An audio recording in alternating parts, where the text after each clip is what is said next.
for me, I wanted to help. Because a lot of people didn't know. I used to be 330 pounds-ish. Wow. I lost 180 of it when I went vegan and, I had diabetes and all this stuff. It went away. So I was like, man, let me just help as many people as I can do what I did. Yeah. Right. So I was legit on YouTube, Instagram, just giving out the game saying, look, this is what I did. This is how it works. Yada, yada, yada. And like reciprocity should work. People start saying, hey, you've helped me so much. How can I help you? This is the moment you've been waiting for. Everything that you've been praying for.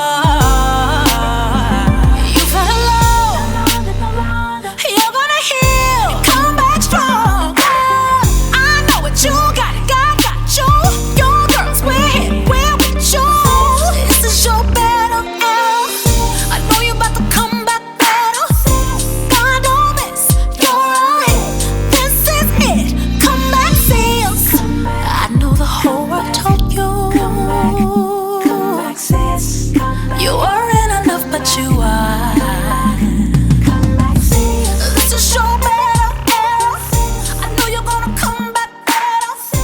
God don't miss. You're ahead. This is it. So we met on Zoom first, right? Yep. And you decided that you would rock with me on a venture that means the whole wide world to me. Absolutely. I told you how important it was for me to get inside of people's minds and share how people create success and then share it. And you have one of the greatest minds on the internet. I saw you say you feel like you don't get your flowers. You said I was doing this before everybody was doing it real flashy on the Instagram. That really touched my heart. But before we get into that, I have to say thank you because I appreciate what you've done for us here at Come Back Sis. You didn't have to. And to me, I rock with the sisters. I can see visions from both sides. Is that right? Absolutely. You have a beautiful wife. You have a beautiful baby. What's it like investing in your wife? You know, the best part about it, so I was raised single mom, which is why I rock with the ladies, because I know how hard she had it, right? Got it. And I always just say, if I could just have somebody who was here who could just help my mom out, it could help the whole, Yeah. So for me, investing in my wife is like that extra little, like what I wanted for somebody to do, right?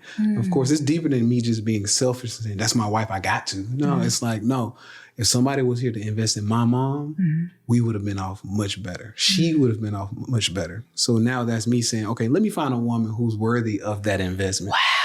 And I'm going to do exactly what I wanted done for my mom. So that was kind of how it started. Do you kind of see your mom in your wife? Are Absolutely. they like attributes? Absolutely. What's And similar? I feel like, and a lot of people, women and men date the opposite sex of their, so women date their dad, right? And I feel like men kind of date their mom. You think so? I think that's a thing, Yeah. right? So one of the things that my wife does is she has this softness gangster to her. Yeah, I can Right? see that through the gram. Yes. She's like, I didn't want to say, but she seemed like she your ride or die. Yes. She got your Yes. back. And that's my mom all day. Like she can be so soft and literally just like the softest woman ever, but she'll pop up if she needs to. If she right? needs and to. So, and I love that. Yeah, I love Yes. that. So that's beautiful. I love when men can notice softness and notice that I got you quality. Sometimes they only see the softness. Right. And so a woman feels limited. Like I can't even show him that I rock hard or that I go hard. And then sometimes they only see the hardness. And it's like, but I need you to see that I need you. Right. I need you to see that I want you. And I don't know if every woman or many women know how to do both for their man. And if the men sometimes know how to see both sides. How did you get into trading? That's a good idea. That's a good question. So the biggest thing that led me into trading is I was already successful. And I had started, business way back. So this is 13 years ago. And the business got really successful. And I didn't know what to do with the money. Wow. I was like, Got wait a it. minute, what is this? And so I was a personal trainer. Okay, that was the business that you had That was at the the time. business I started. Got it. I was one of the first people to take personal training online. Got it. Right. And do it in a very uniform manner. I didn't need to get super big at the time. So I didn't have a lot of followers and all that stuff. Literally, I did this with 20,000 followers. And I was making $1 million a year. That's a lot of followers. I mean, it's relative, you know. Because it was niche, right? That's very niche, absolutely. Right, so I was a vegan trainer, so got it. Yeah, very niche. Yeah. So, you know, it's relative, and you know, especially looking at it now, because eventually, let me see, over time, I ended up getting 300,000 followers as a vegan trainer. Really? So you grew from that 20,000 space, or micro influencer is what we would call it now, to a major influencer, still in the same niche. How do you grow your niche? How do you do that? Well, at first, it's not the same now. It's a little harder, but Instagram ads, Facebook ads, YouTube ads, that was like the cream back then because not many people were doing it. It wasn't as saturated as it is now. So you could throw a couple $1,000s at ads and get seen by millions of people. Wow. Right? Got it. And so that's how I started growing and growing and growing and just really being authentic where for me, I wanted to help. Because a lot of people didn't know. I used to be 330 pounds-ish. Wow. I lost 180 of it when I went vegan and, you know, I had diabetes and all this stuff. It went away. So I was like, man, let me just help as many people as I can do what I did. Yeah. Right. So I was legit on YouTube, Instagram, just giving out the game saying, look, this is what I did. This is how it works. Yada, yada, yada. And like reciprocity should work. People start saying, hey, you've helped me so much. How can I help you? Where? Definitely wanted to put it to work. So I sat for probably a year. I just sat the money in an account. Like literally I just sat in an account. But of course I know a little bit something about, you know, the FDIC insurance. I'm like, man, I got $2 million in a bank account. What's going to happen if they lose my money? If they lose my money, they only going to give me $250,000 back. Yeah. So I'm like, man, okay. So at this time, the personal training business is so big that I don't work in person. So I don't work with people in person. At the time, I just do online clients, right? But an old client of mine, Manny is his name. He's actually a good friend of mine now. He says, listen, I got one guy you need to work with. Trust me, just go work with him in person. Help him as much as possible. His name is Charlie. I said, okay, I'll go in and work with him just because you said so. Well, I go in, Charlie, he tells me to come to his office. And so I walk into his office and I see it's this Capital Ventures, you know, office. I'm like, Capital Ventures, never heard of that, right? So he walks in, he says, listen, so he has a very like gimpy leg. He said, listen, if you can help me fix my leg, I'll give you $5 million. What? I'm like, whoa. Say what now? He said, yeah, I'll give you $5 million. So first of all, $5 million sounds good, but I'm wondering like, how much money you got if you can give me 5? That's what I was thinking just now. Right? That's exactly what I was thinking. That was my question. Got it. I'm not even thinking about what he's going to give me. I'm like, who are you? Right. Who are you and how can you give me $5 million so easy? So I start asking him questions. I come to find out he's a billionaire. Right? So Charlie was a billionaire. Charlie Martin. You can look him up out of Nashville because I'm from Nashville, Tennessee. And so I started working with Charlie. I said, listen, you keep your money. Really? You keep your money. I'm going to work with you for free. I need to know what you do. Wow. That was my thing. So in exchange for working with him, he kind of taught me a little something here and there. And it wasn't a lot, but just ultimately giving me a little of the groundwork to get going. And that was the ultimate, you know, leapfrog into investing because that's how he got his billions basically because he did venture capital. He invested in businesses, stock market, et cetera. And that's what got me into it. So. Okay. So you walked into his space. You saw that he had $5 million. You said how, and then you watched him, or was it like a mentorship, or was it like, let me just be around you? It was kind of like a mentorship where it's, you know, here's a few things you need to look into. You need to learn balance sheets and you need to learn this and you need to learn how to assess charts and stocks. And so it was really just the basics because I knew nothing. That's what I was about to ask you. You didn't know anything. What do you say to somebody who doesn't know anything? Where do they start? You got this blessing to start there, but there's somebody who's saying, how do I even get started in this space? I always tell people because I'm a big fan of coaching, right? Because you only know what you only know, right? And so even when people say, well, what if I Google this and Google that? You only know what to Google based on your current state of knowledge, right? So if we're talking about something and you say, well, I'll go Google it, you may miss out on a whole bunch of important stuff because you didn't know to Google that. Right. Right. Right. So I'm always I always suggest people to go to someone who's already doing it successfully, especially for an extended period of time. Yeah. And learn from them. So for me, luckily, I had Charlie. And that was the first one. I had over 4 coaches. Okay. Charlie was the first one that got me started, right? Now, a lot of people usually struggle with, I don't want to go to a coach because I got to spend money. Yeah. If you don't spend money, find somebody who's willing to barter time, right? And that's what I did. I said, listen, at the time, I'm already $1 million earner. So I'm $1 million personal trainer.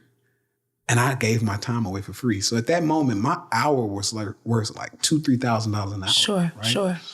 So I'm like, okay, well, I got to give them something, and money is not going to be enough. So to like billionaires, if I say I'll pay you $20K, he's like, keep that money, right? Got it. So he valued his health and his energy, and I could help him with that. So that's kind of how that works. And you would call that bartering? That's bartering. Yeah.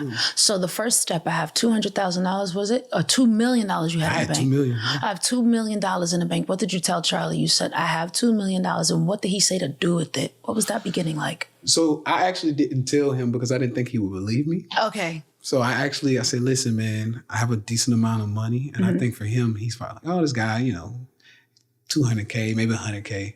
So I was like, I have a decent amount of money and I don't know what to do with it. And I want to learn what investments I should get into, right? And he gave me the weirdest answer, but it made me think. And the answer was, he said, what do all rich people do? Uh-oh. And so I'm like, wait a minute, what? Like, what kind of answer is that? So it was almost like the Mr. Miyagi type of thing. Right, like, how could I possibly know? That's what I'm asking you, right? guy. And so he's asking me, and that's why I say it was mentorship, but it wasn't. Because it wasn't like a do this, do that. It was like, no. What do rich people do? So I started thinking, I said, well, damn. I said, okay, well, rich people invest in businesses, rich people start businesses, and rich people go into real estate. And he looked at me, he goes, wow, so you kind of intuitively knew. I knew it already. And so he was just pulling it out of me, basically. Wow. Like, hey, this is what we do. And he's like, look at all rich people. They're either investing in a business, starting a business, or real estate. You won't find a rich person, like a uber rich person. You won't find one who does not do one of those 3. Yeah. And I thought, dang, okay. And it made sense to me because I had already started a business and made millions from it. So I was like, okay, so the next 2 steps is to invest in businesses by way of stock market or whatever, and then real estate. So that's what led me to that point. You smile a lot. I do. I'm happy. You're happy. I'm very happy. You can see that. What do you think about intuition? Because I love that he asked you a question and you knew the answer. Is he the person or one of the people who made you say, I know, I just need permission to go? Is that I would definitely say so. Yeah. I think a lot of us have that. We need confirmation, right? And unfortunately, we don't get a lot of confirmation in our community culture because we kind of get the opposite, right? Unfortunately. Yeah. And so what I mean by that is if I go to the average person in our culture or our family, whatever, and I say, hey, I'm thinking about going into the stock market, man, what you think about that? That's a rip-off. That's a scam. Stock market don't work. What you mean? I'm not going to lie to you. I've said the same thing. I know. Yeah. It's part of it's in our culture. It's part of our culture. So I'm not surprised. And it's not a bad thing. We just don't have the information or the knowledge, right? So if we did, and then here's why we don't. We don't because there's only 2 ways to enter into that market. Okay. Number 1, you have to have a parent, grandparent, uncle, somebody who's already doing it who says, go this way, right? If you don't, you're not going over there. 2, technically, and now I'm going to get a little deep, kind of, depending on who you are. Technically, we deep inside our cellular structure, we demise or we don't want to associate with the stock market because we were the stock once upon a time. Right? I hear you. So I think deep down in our DNA, there's something that's like, stay away from there. Just don't even go over there. It's reminding your body of something. That's a trauma response. Absolutely. Beautiful. Absolutely. Beautiful. Talk to me about that cellular awareness. Some people will refer to this as like an alchemy of sorts, where you can kind of connect with what's going on in space and in time. And if you're careful and if you're attentive and if you're self-aware, you'll know when something is a fear response versus it's I have to push through this response. Talk to me about that feeling that we don't pay attention to a lot. Absolutely. I actually got very well versed at this when I was a personal trainer, because a lot of my women who I was training, these are Black and brown women, they would lose the weight and then they would self-sabotage the weight back on. And I'm thinking, what's up with that? What's up with that? What's up with that? So I started deeply going into it. And what we saw was the women would lose the weight. People would start, hey girl, you looking good, right? It would then trace back to two things. Okay, every time I get whistled at, I go for one of them. One of the men who whistle at me, I go for him. We date, I get involved emotionally, and he break my heart. So she starts associating herself that every time I lose weight, I'm going to get my heart broken. Can you even? So she starts eating to stay comfortable, right? That's one. Number two, we go deeper. We go back to history and that cellular, right? And we say, okay, we know that back in the day, if you were one of the finer looking, tighter body women, you might have been taken advantage of sexually, right?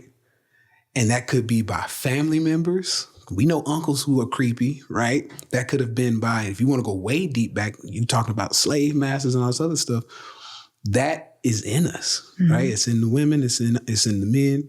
So now, once again, every time the person would lose weight, she would start associating, some kind of way that she needs to be comfortable. She needs to be back in an overweight body because nobody really bothers her as much. Nobody bothers me if I'm not approachable, if I'm covered, if I'm got it. Yeah. Yep.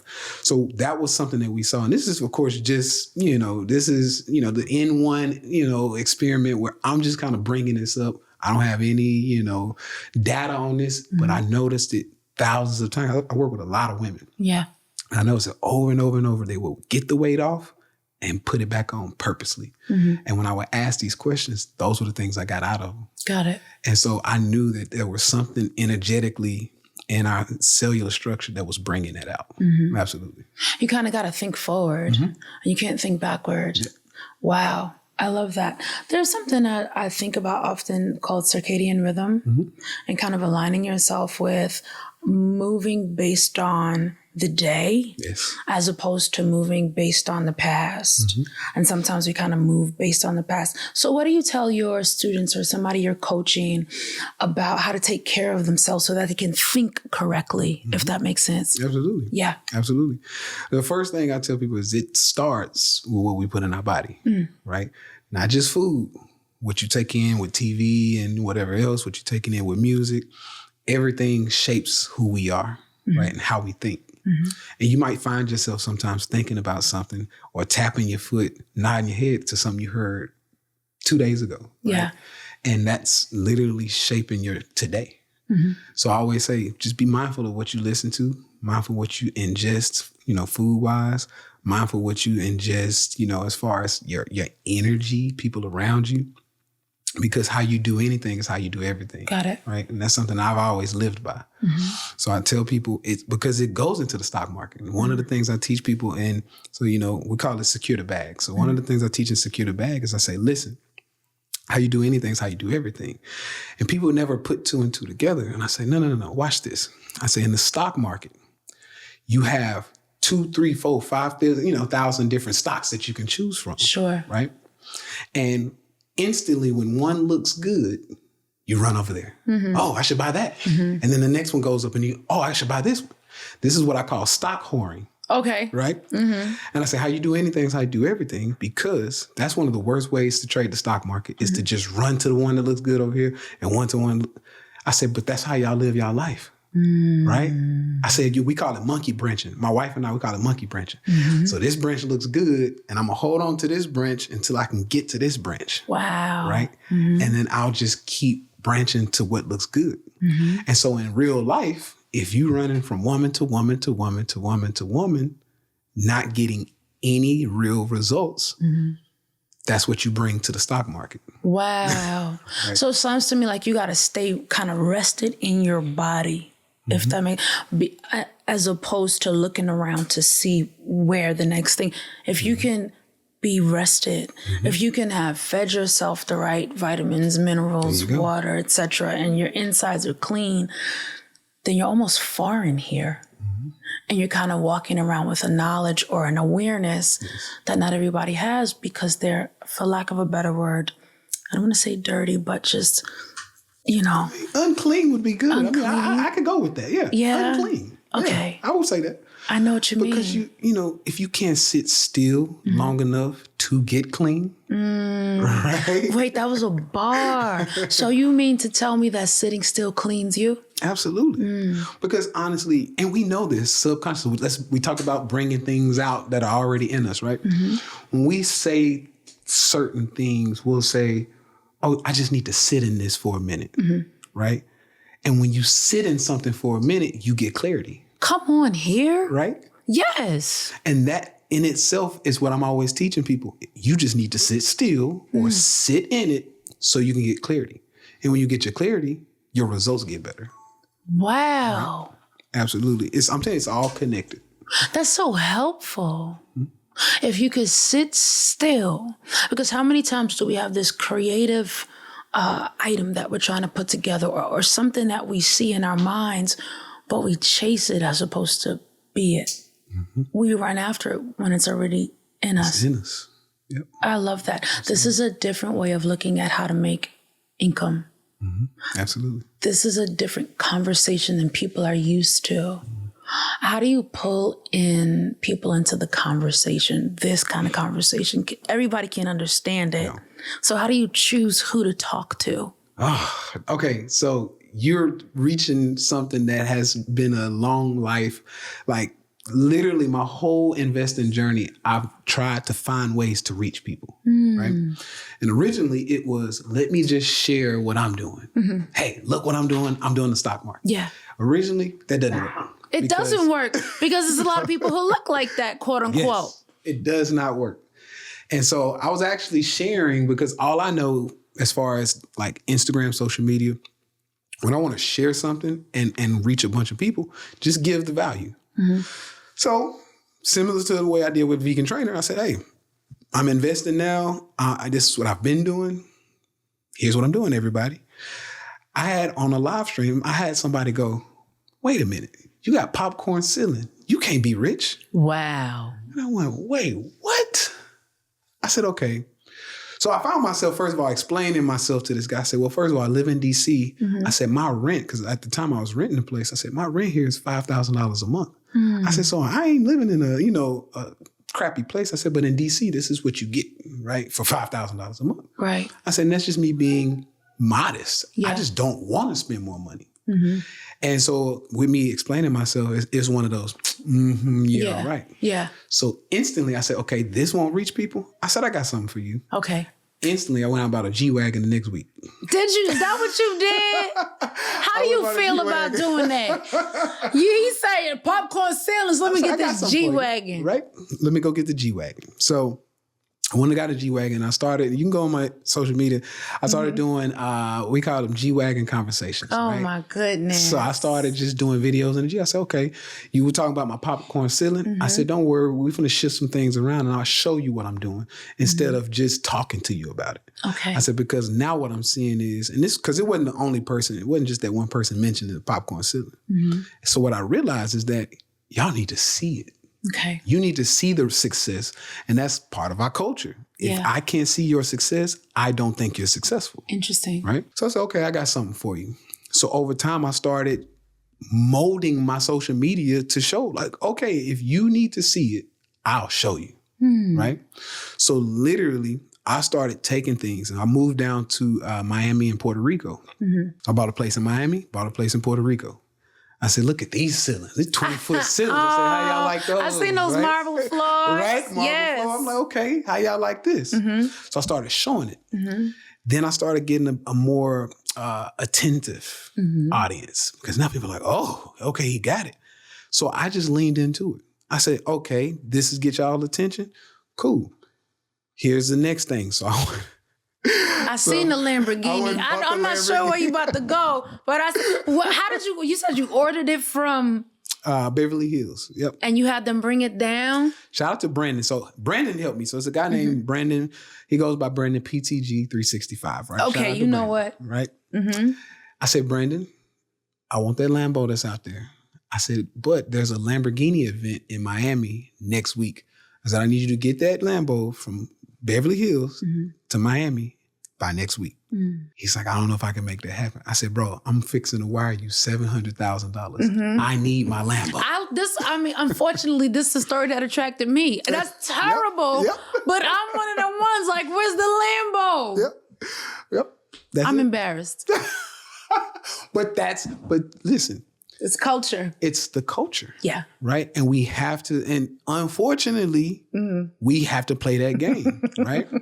We have to play that game. For me. For most of us. Okay. Right? Now, I'll be honest with you, it doesn't appeal or piece to everybody because you got some people like, oh, you're just showing off, or oh, that's a rental, or this and this. And no matter what I do or what I show, bank statements, me signing stuff, people just gonna think this black man ain't sending $700,000. Got it. Right? So it's not everybody who's gonna believe it, right? But for the majority, it's like, okay, number one, it's only so long you can fake it before you run out of money, right? Number two, after I realize, okay, you've been doing this too long. What you doing? You start asking questions. What are you doing? How did you get there? How can I get there? Right? And can you help me? Did you know that when you bought the G-Wagon? That you're going to have to keep that up for a little while? I didn't know I was going to have to keep it up for a while. But as the fire grew, and what I mean by fire, as people's attention, right? So the fuel for me was the G-Wagon. The fire was the people's attention. And as I saw the G-Wagon add that fire or enhance that fire, I said, also, y'all you just need to see it. Yeah. Right? And to be honest with you, I manifested all those things because I've always wanted them. So I didn't totally do it for the audience because if you go way back on my Instagram, you'll see me talking and there's something behind me like a bookcase. There's 3 cars on the bookcase. Okay. Right? Little toy cars.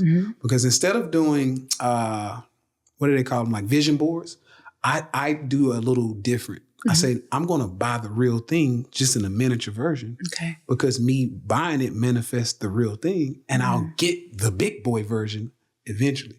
But if you go back on my Instagram and you see the bookcase behind me, it has a Lamborghini on it, a McLaren, and a G-Wagon. And I bought all 3 of those cars. Did you buy a McLaren? Yes. Super cool. Yes. So that for me, it just, the people talking about the popcorn ceiling just pushed me to do it. Wow. That was it.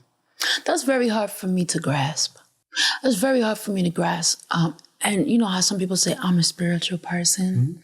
I don't mean to be that way. Like, I didn't wake up and say, you know what, I'm going to be spiritual. Right. But I just am. I'm kind of like into what's happening here, right?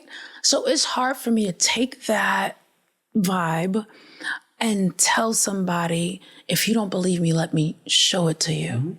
It's very hard for me to find the visual for you to understand what I am. The fact that you were brave enough, and I look at it as bravery, to say, oh, you see a popcorn ceiling, so I have to show you something else so I can tell you who I am and then get you there. That's a train of thought that many people would be too proud to go down. Absolutely. How did you find the humility to buy a Lamborghini? So 6 figures in a day, yes, it's here, right? Now this is a real live screenshot that I personally did in my account. Now I do this live with my people meaning in my Discord that I have. And guess what? I'm not the only one making this type of money.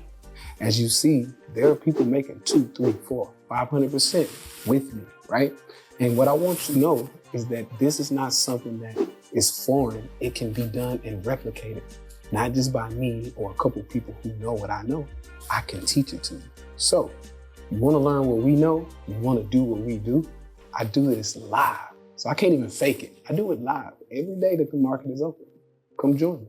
I got you. Well, let's sit in what you just said, right? So we can get clarity on that. Well, for me personally, I'm an athlete by heart. So I grew up playing ball, football, basketball. And the number one thing, in the hood that they tell you is people gonna doubt you. Mm-hmm. You got to show them better than you can tell them. Right? So for me, I have that same, I just brought it from the hood. I brought it from that sports mentality. I said, I can show you better than I can tell you. Right? You're not really that good. Let me show you. You really don't have that much money. Let me show you, right? There's only so long I'm willing to play that game. Okay. It does have to have an expiration date. Okay. I will say that. The reason why I say this is because it becomes dangerous. Because once I show you and you believe me, now you believe me. Okay. And now you coming for me. Now you coming for me. Yeah. And so I'm moving to a different place because you know where I live. Yep. I didn't want to say that out loud, but that's what I was thinking. Seriously. Yeah. It's a real thing.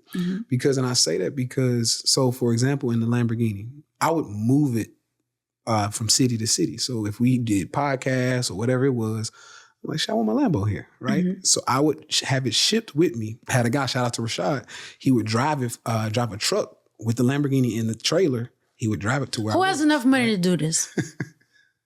I'm going to Chicago, bring my car in Bring the the truck. car with me. Bring it with me, right? You got a truck as a suitcase. Pretty much. Dope. So yeah, I'm doing this for, doing it for the gram originally. But ultimately why I was doing it also is because I needed to move. I never wanted it sitting. I never wanted it to be, I know where he keep his Lambo. I know, you never gonna know my next move, right?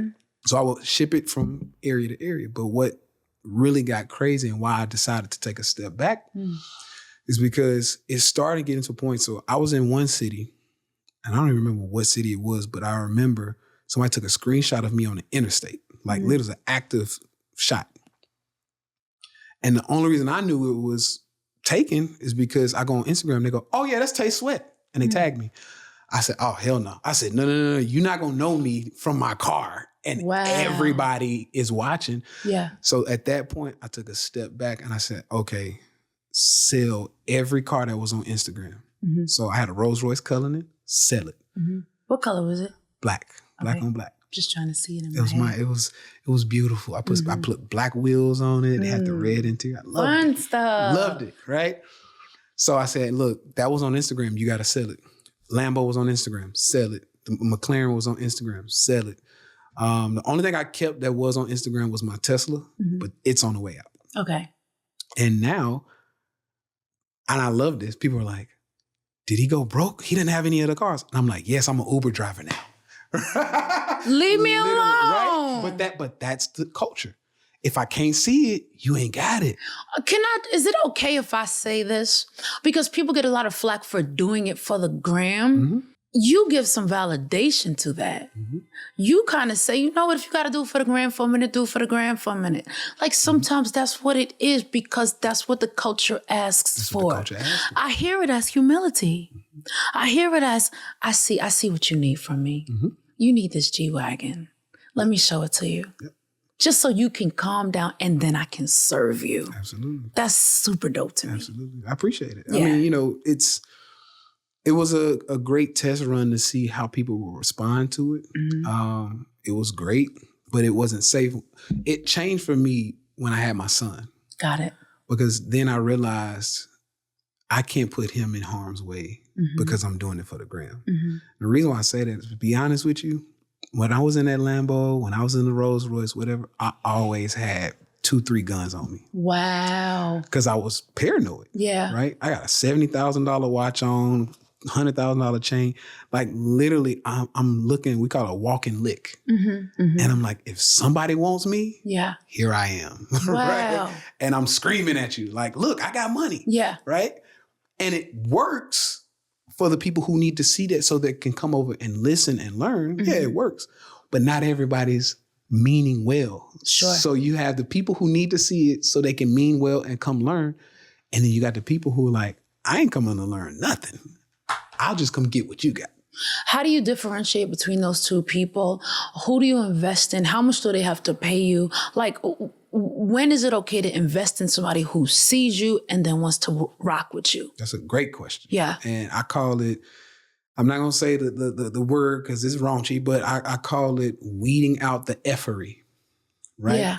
And what I mean by that is I do this in every part of my life though. So if I'm going to, for example, I put my grandma in a really nice place because she doesn't want a house because she feels like it's too much. Like I got too much maintenance to, she says, find me a nice apartment, we good. So when I'm looking for a nice apartment for my grandma, I'm always looking for a place that weeds out the effery, right? Because the lower you go in price point, the more effery you're going to get. It's okay for you to say that. Right? Can you repeat that for the people who feel like they need that validation? It's one of those things. The lower you get in price point, the more fuckery you're going to get. Okay. Right? Is it okay for you to feel that, y'all? Okay. So it's something I live by, right?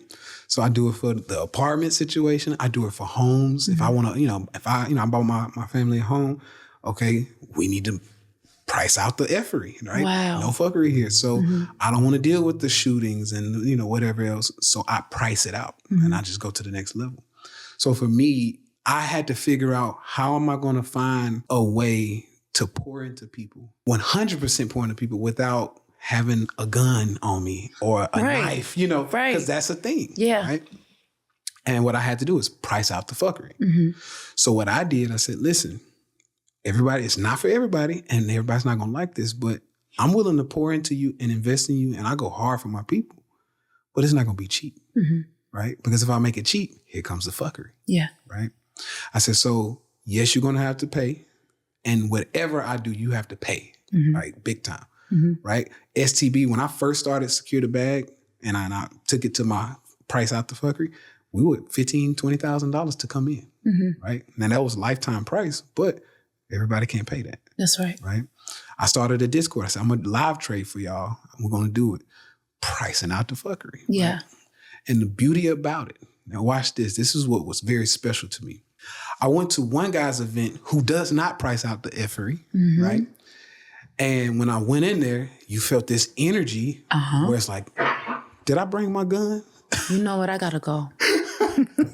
You feel because the energy. when I see you on, it's like I would never think you would say that or think that.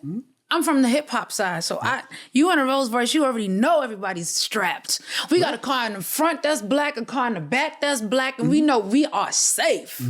But I would never have thought you felt that way. Oh yeah, absolutely. So you walk in this room, the energy is whatever you're looking for. The energy is crazy, and I'm looking around. I'm like, nah, this remind me of the hood. I said, what? I start patting myself. You hide your Rolex. Like, you know what? We're gonna, you gotta be, you have to be street smart. And one of the things that people kind of overlook with me is because I'm very smart. I'm brilliant, right? But because of that, they forget. They think, oh, you were raised, 2-parent household in the hills somewhere, and you went to some crazy expensive school. No, I come from the bottom, right? With the rest of the people, I just climbed out of there, right? So I've been able to shift and do things, right? And don't let the suit fool you, right? Yeah. So when I talk like that, that's why, because that's where I come from.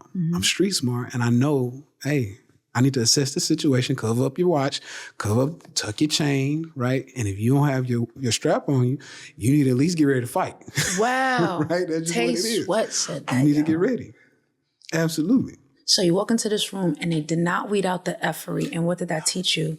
And that taught me, one, it gave me validation of what I was doing. I said, now this is why my programs are not, $50, $100, because, unfortunately, this who's going to buy it, right? And if so, and that's fine, because I still have free stuff that can help those type of people, right? And it sounds horrible when I say that. Well, right? You strapped. So I'm trying to put it all together. He's like, he came from the hood, so he's allowed to say it. But it's like, ouch. Yeah. Absolutely. Yeah. It's a thing. And, unfortunately, when you grow up in an area like that, you get to experience everybody from that type of era, or each type of person, right? You got that sly guy who's so nice. My guy, I love what you do. Man, you the GOAT, blah, blah, blah, blah, blah. Yeah. All he's doing is getting your guard down so he can come behind you, back. you know what I mean? Yeah. And so, when you get to experience each type of avatar, right? You start to realize, no, I just need to price this out. Wow. And the reason why I say that is because, and I do this with dating as well. Before I met my wife, guess what? I need you to have something to lose. Because if you have nothing to lose, of course you're willing to go to jail over keying my car or whatever, right? Because you ain't got to go to work tomorrow. Yeah. You don't have anything to lose, right? So for me, I've always set things up in a way to say, hey, do you have something to lose? So people who can afford $15K to come in to secure the bag, I know you got a real job. I know you got real family. And I know you're going to come in and do right. Yeah. Because $15K not a small amount of money to nobody. What do I get when I come in to secure the bag? What do I walk away with, or what do I get when I come in? First of all, you get me, right? And one of the things I do every Sunday, we go live and I teach exactly what the market is doing. I forecast and show. My people in SCB know, like, okay, this thing is real, right? And what they do is they tell me, and I love my people for this because this is not a small thing. The number one thing my people will say is like, bro, you need to go higher. You need to charge more. And that's probably one of the best things I could ever hear, because to have somebody tell me, bro, you $15K, but you need to charge more, that's just humbling. Right? Yeah. So when we bring you into STB, the number one thing or number one goal for me is for you to see what I see, right? And we have this thing in STB where we say, we are the market, Okay. right? We know where the market is going at all times because we are the market. You can't move nowhere without us, right? And so what I do is I've created a system to become the market. Got it. Right? And so, for example, the last, 4 crashes that we've had, we've been in them on the right side. Got it. And we've made money. When the market crashes, we make money. When the market goes up, we've been on the right side of that. We take the market up. And there's a reason why. And so what I do is I go in and I teach those systems of why and how. Because it's easy for you to push the button to buy something. Oh, we're going to buy that. Yeah. But can you hold it? Can you keep it? Right? Can you keep it? So we go into the deeper side of the emotions, the emotional state of seeing. For example, I had one guy, shout out to Eon. Eon at STB, he had one play. He put $1,000 into a play and it ran up to $11K, right? Can you hold $11,000 in profit knowing all you put in was $1,000? The average person can't. As a matter of fact, the average person would have been out of there at 2K. Right. I doubled it. I'm out. I doubled it. I'm out. What else do I need? But what we teach inside of STB is to find those price targets and say, no. If I get out at 2,000, I'm leaving this much money on the table. It's got to do this. Yeah. I'm just going to hold till you get up there. Right. So it's really just knowing, once again, we are the market. We know where it's going. What do you mean when you say we are the market? So for example, it's a way of beating my chest, right? It's the sports guy in me, right? So if somebody says, just give an example, right? If we're going to go to Miami and somebody goes, hey, these are the few things you need to know about Miami, but you're from Miami or you do Miami. Like, this is my city. Got it. Yeah. You would say something like, I am Miami. Right. What you telling me about Miami? I am Miami. Okay. Right? I know everything about Miami. That's my city. I am the market. That's my market. Got it. You don't push a buy button in my market. That's mine. You got to come see me first. Okay. Right. So that's me. It's me beating my chest. That's how confident I am because that's what we do. Yeah. Right. So, and we call it out consistently. And so that's what made me start live trading too, because people think, first of all, they look at my skin and like, I ain't never seen nobody do this before. And I said, well, come, let me show you something. Right? Let me show you. I can show you better than I can tell you. I love it. Right? I feel like that's your tagline. I can show you better than I can tell you. Thank you so much for sharing this time with us. It means so much. Yeah. Before you go, I got to ask you one question. Was there a point in this trajectory where you felt like, oh my goodness, I messed up crazy. There's no way I'm coming back from that? It happens yearly. Every year. Every year. Every year. It happens, right?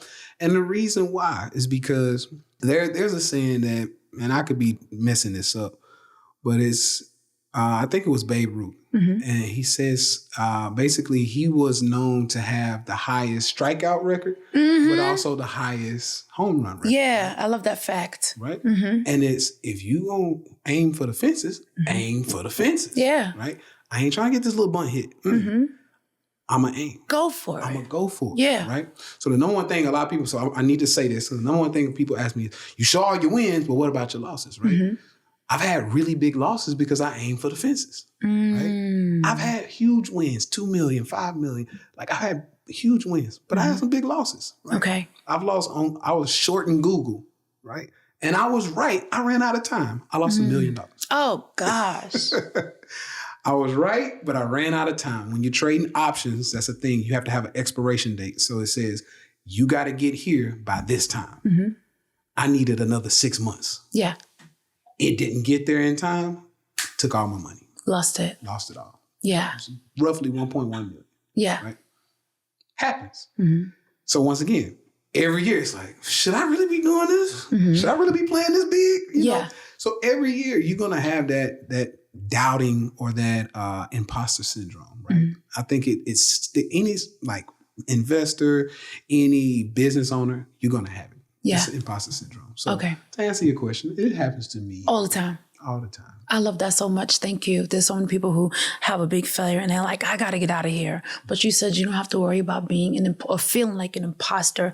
Everybody makes crazy decisions, crazy things happen, and you keep going. This has been Come Back Sis with Tay Sweat. If you enjoyed this episode, let us know. We had such a wonderful time hanging out with you. How can we learn more or find more out about STB and you? Really, just come check me out. Instagram is the biggest place you can find me. At Tay Sweat, TaySweat, Sweat, Sweat, right? Okay. So yeah, come check me out. If you got any questions, of course, you can DM me. I do answer my DMs as much as possible because I like to touch the people. So I'm not one of those guys who's gonna sit back and let my DMs run up. I'm gonna answer you as much as I can, and it's actually me. I didn't hire anybody to answer. I answer. Right on the gram, y'all. Until next time, peace. This has been Come Back Sis. This is the moment you've been waiting for. Everything that you've been praying for.